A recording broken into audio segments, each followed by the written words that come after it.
Pence have finally spoken, marking their first conversation since the deadly assault on the U.S. Capitol. A senior administration official described the Oval Office meeting as, quote, good.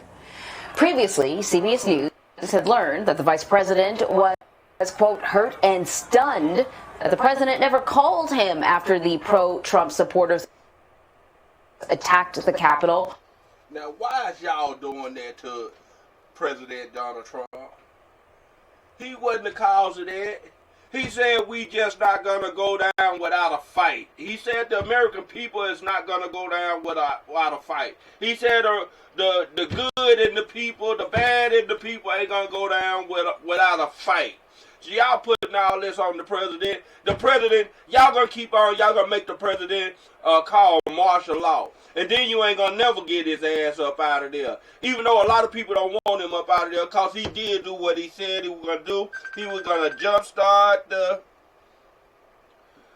see, you never did send me your address. I mean, your telephone number. I couldn't call you on your birthday. Happy late birthday, Les. Hit your video. Did he hear me? No, he ain't hit his video yet. Turn on your video.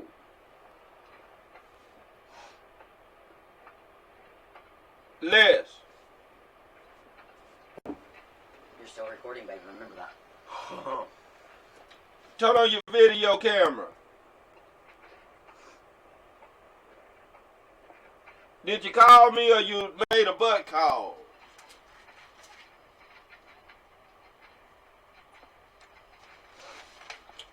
But like I was saying, y'all gonna make the president call martial law on y'all asses, and then you can't do nothing. You're gonna have to stay in your homes. They already making you stay in your home in California. They already making you stay in your home in Las Vegas. So now they gonna make the whole goddamn nation stay in their home because they're gonna be under martial law. Y'all keep on. He just signed the Insurrection Act. And if you don't know what that is, look it up. I ain't gonna tell you pig-headed ass nothing. I ain't gonna tell you thick-headed ass. I told you ain't nothing but some pesky humans. Pathetic parasite. Now let's get back to the broadcast. On Pure Deadly TV. Wednesday, Pence, who was on the Hill at the time to confirm Biden's electoral win, was forced to shelter in a bunker as rioters stormed the building. Images even show some chanting, "Hang Mike Pence." All right, so for more, let us bring in CBS News White House correspondent Paula Reed. Paula, as we mentioned, this is being described as a good conversation. Now I'm going to tell you something. Now, with everything going on in the world today, at this moment in time, we on January the 12th. 12 days into the new year. And y'all still with that shenanigans that you was doing in 2020? Why is you trying to look good? To talk about the president? You shouldn't even try to look good. You should be in a state of worriness about what is about to come. In the Bible, it said this thing was going to happen. And it said it was going to shoot off something that the Lord going to come and snap his hand and say, no, y'all ain't going to destroy yourself. I want to judge you.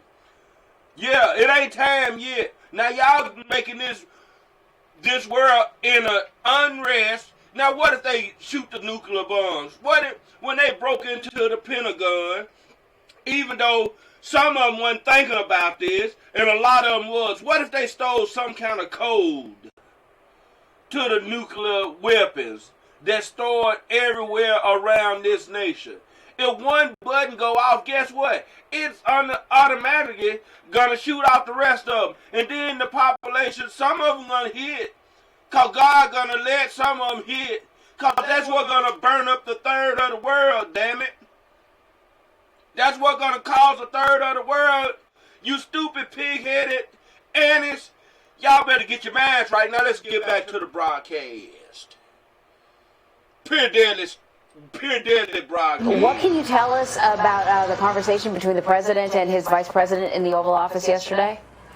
Well, Anne-Marie, we know until yesterday the president and his extremely loyal vice president had not spoken since the events of Wednesday, but we've learned that yesterday night they did speak in the Oval Office for a time. But we're told that the vice president and his aides have been shocked and saddened by. Now, you know, when the vice president and the president spoke, they spoke to each other.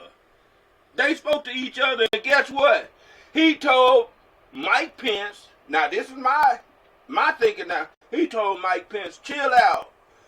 You did what you had to do. The people had you scared, but they ain't got me scared. I'm going to show you what I'm finna do. I'm going to tell you how I'm going to do it. You can either ride with me or you can ride with them.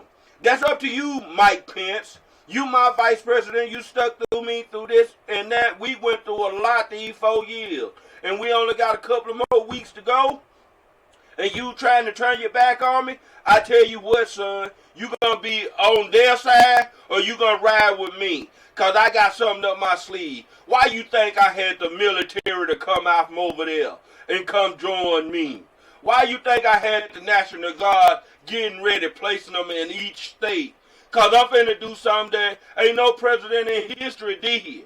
I signed the Insurrection Act. Yeah, you know what that is. If you don't, look it up. I understand that. Now, you going to ride with me or you going to ride with them? Because I'm going to be real protected. You're going to be out there with the heathens, with the riders. You going to be out there. And the reason I didn't call you when you was over there, because I knew you knew how to handle it. At least I thought you knew how to handle it. But I see you were just like them. Cowards. You dug down when something got hot.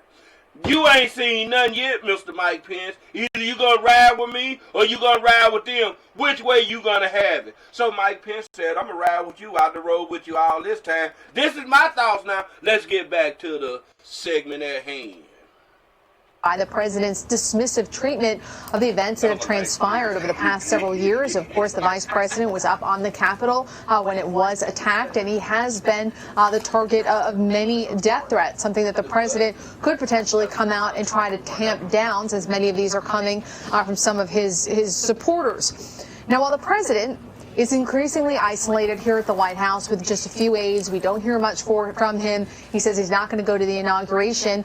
There are a lot of folks who are trying to encourage the vice president to step up and show how there can be a smooth transition, to meet with the incoming president and or vice president and to attend the inauguration and try to, again, demonstrate for the country that at least some people at the top of this administration are willing to go forward with a smooth transition of power. So, Paula, acting Homeland Security Secretary Chad Wolf becomes the latest cabinet member to resign after the insurrection. In a message to staff, he cited recent events, including legal challenges to his authority to run the department on an acting basis without Senate confirmation. I note for our viewers that Fran Townsend, who's a former Deputy Homeland Security official for the George W. Bush administration, said this on CBS this morning: the resignation of the Homeland Security Secretary 9 days before a national security special event that he himself is responsible for is both disgraceful and irresponsible. It's a